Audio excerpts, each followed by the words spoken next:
Okay, let's have a look at creating some textures that we will be able to tile across our geometry using a triplanar method. So first of all, I want to create some textures of bricks. So previously I've talked about how I like the color combination of this white and red, and it appears quite commonly throughout this type of architecture. So I'll make one texture that is more consisting of red bricks and another that is more consisting of white bricks. So let's grab this first. Let's select a square area. So obviously the logic is that the photo was taken at an angle, but we want to straighten this, so it will be flat on. So let's just Control C to copy it and Control D to deselect, and let's just make a new file. And let's just click Control V to paste. Let's disable, or actually just delete the background. And here let's click Control T to transform this into a more square shape. It doesn't have to be completely perfect, but as close as we can get. That looks pretty good. Here maybe we can, I think there was an angle to the wall maybe. Here we can do this. Perfect. And let's just select our clone stamp tool. Slightly larger brush. And let's alt click and select something from here. And let's just paint this in. Actually, we might want a harder brush, because here we're getting this soft blend, which you don't get with these kind of bricks. You get a hard blend. And no one is going to notice that this isn't perfect, because it'll be too far away from the camera. So let's just copy a bit of this. We want, let's paint it in here. Cool. And we want to make sure that this is tileable. And I really like the fact that we've got a little bit of these details, like these windows, or I'm not sure what they are. I guess it's where archers would shoot arrows out, right, through the wall at any incoming army or something. Nice little details. So, but what we want to do is make this tileable. So let's just click Filter, Other Offset. Actually, first of all, let's click Control A to select all and Control J to duplicate that.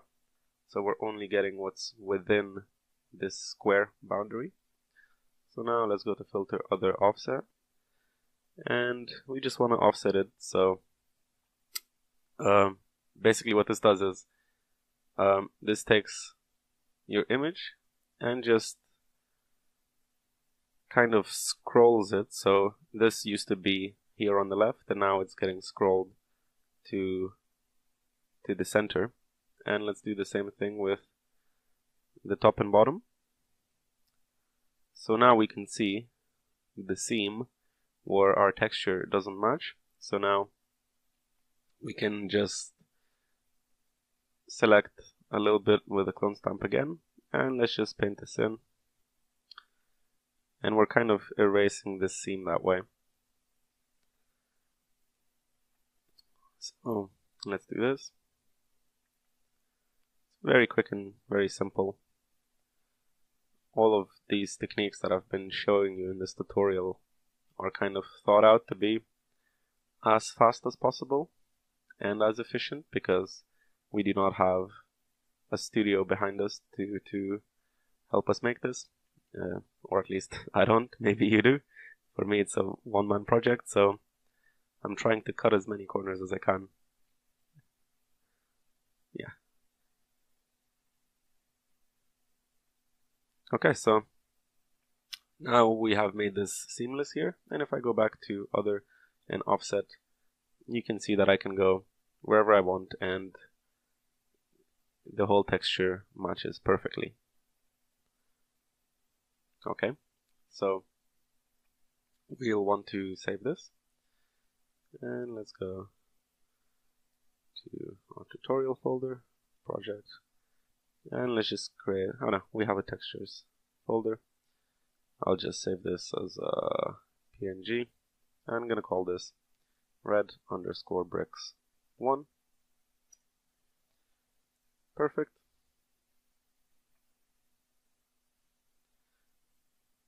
And give it a second to save. Actually, we can already go to our other texture here. And here I want these white bricks. So let's let's just grab this chunk and Control C and Control D to copy and deselect, and let's make a new file and create and paste this. And actually we'll want a couple more bits of this. Let's take this and let's take this as well, just so we get the most out of this texture that we can. And I'll paste these here as well. And I'll just select my crop tool and actually enlarge this a little bit. So here's the first chunk that I selected.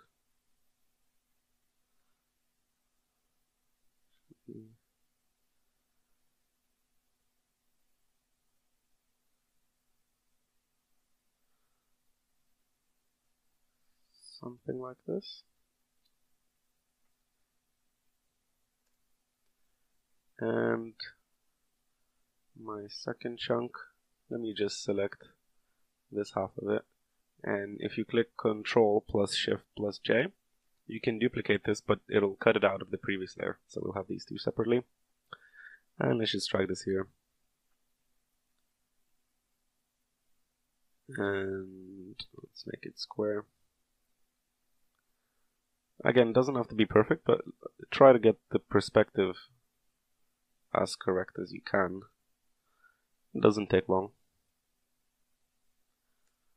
Okay. And here.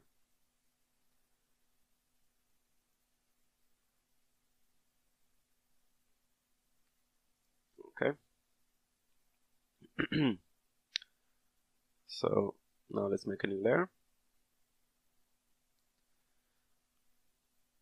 And let's just copy in some of these bits using our clone stamp tool again.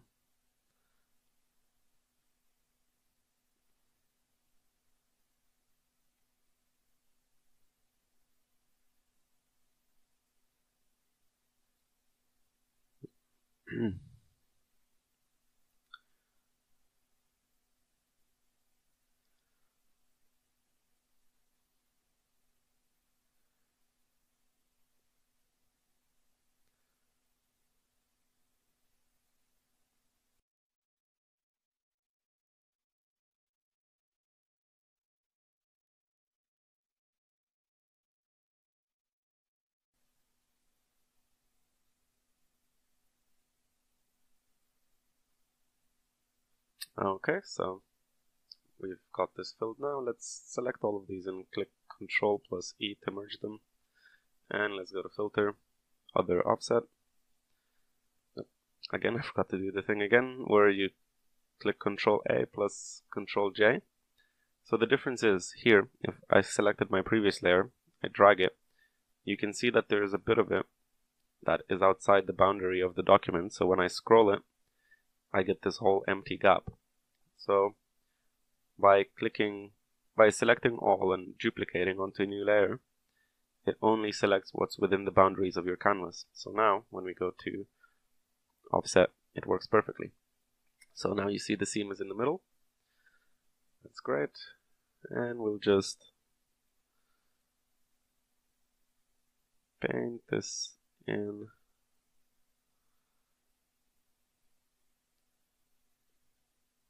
Maybe get a darker texture here to blend between the two.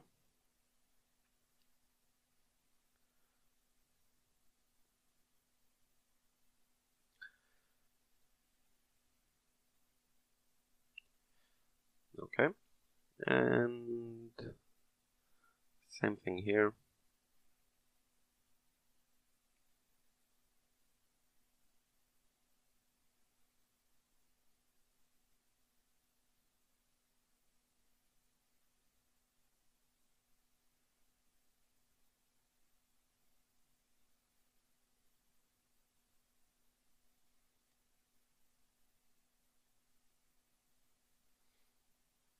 Okay, and if I offset again, this looks pretty good. So let's save this as white bricks 1. Okay, and you can create as many textures as you need. Again, I'm not worrying too much about the resolution of these. If I zoom in here, you can see that these are quite blurry, but again, think about the scale of the city and how no one will ever be this zoomed into any brick texture, or if they are, the texture of your actual painting isn't, or the resolution of your actual painting isn't going to be high enough for that to matter. You know, at best it's going to be something like this, right? So the resolution and the blurriness, you can get away with quite a lot. Don't worry about it. So just to show, here are some of the other textures that I've got for this project. And I've got some wood, I've got some different bricks, I've got some dirt for any sort of dirty, patchy ground areas, something like that. I've got a gold texture, I've got grass, marble, a couple of different types of marble, and some rock. And the logic here is that we will apply these textures to everything and create a separate render with each of these textures. And then once we're painting, we will be able to select what texture will be applied to what object using our ID passes that we rendered earlier, right? So the logic is that we'll have a lot more control later on that way, and a lot more options to choose from, because we'll be able to very quickly change different objects to be different materials for the entire image. So we will be working on the whole image instead of individual objects. That will speed up our workflow a lot. So again, none of these textures are very high resolution or anything like that. But when you start working, just think of what kind of different materials will you want to be seeing in your image. If you're working on a sci-fi city, maybe have several different types of concrete, some sort of metal, you know, whatever you kind of find in your reference images, and just try to get as much variety, because these are very quick and simple to make, and they're quick to render. So there's no reason not to do that. And you know, you can do 10, 15 of these and very easily set yourself up for success later on. Lastly, I've got a series of different high detail textures that I will be applying to my shanties, which are the houses, and the balconies maybe. And again, these are just parts of photos that are cropped out, and for these I did not worry about making them tileable, because the objects were so small that I didn't really think it mattered. And you can see it's just different sort of sides of houses and kind of various little bits of details. So again, remember I spoke earlier when I was showing the models that I have about how all of the house models are very simple. They're just basically cubes with maybe a couple of extrusions for doors and windows. But because at this scale you're not going to see much modeling detail, we can apply these textures and actually get a little bit of that detail in there, and it'll look at least semi-believable, and we'll be able to incorporate this into our matte painting. So, you know, if a house has this texture applied to the wall and it's 100 meters away, you're not going to be able to see that this is not a separate model of a fence or of the window, things like that. So we can get quite a few of these, and the more you have, the better. You'll have more variety. And again, these took me maybe 30 minutes or less than an hour to put together and collect and crop from bigger images to create them. And again, as you can see, these are very low resolution, because none of the houses are going to be seen at any bigger resolution than this anyway. You know, it's probably going to be something like this, and that'll look like a nice little bit of extra detail. So here, these ones at the end I've cropped out of some of my own images, not this one, but I believe this and this, and yeah, you get a nice little bit of a rooftop texture here, and the quality is horrible, but it doesn't matter because it's not going to be seen any bigger than this. So that's quite useful. So just to show you my process of creating these, here's one of the source images I used, and because I know that my artwork will be of a similar angle to this, so it'll have a lot of rooftops, right?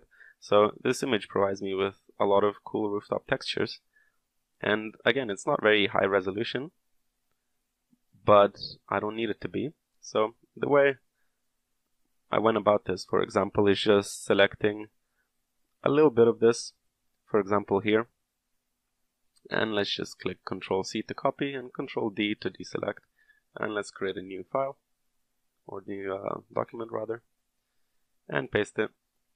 And all I have to do is make it a little bit more square.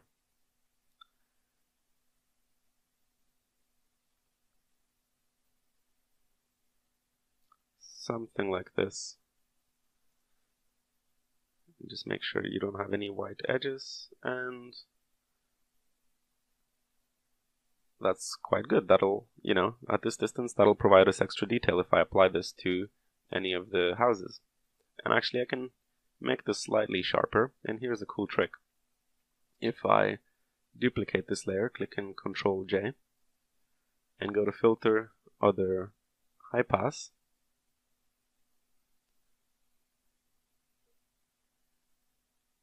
I can extract the edges. So because this is quite low quality, let's do about this much. And then if I set this to overlay, this works as a really good method for sharpening. If this isn't enough, I can duplicate this, and now we have something a little bit sharper, and that's quite perfect for what we want, right? At this distance. So that's how I created a bunch of these using images like this. And the more you have, the better. It's just for the sake of variety. So that more or less sums up the texture creation process. As you can see, very quick, very dirty, and we will rely a lot on matte painting later on to add some additional details, but it's great to have bases like this, because when we project them, everything will be at correct perspective, because it will be projected on actual geometry, so we'll be able to use this very efficiently when painting later on. Okay, so next up, let's jump back into Clarice and let's have a look at applying these using triplanar methods onto our geometry.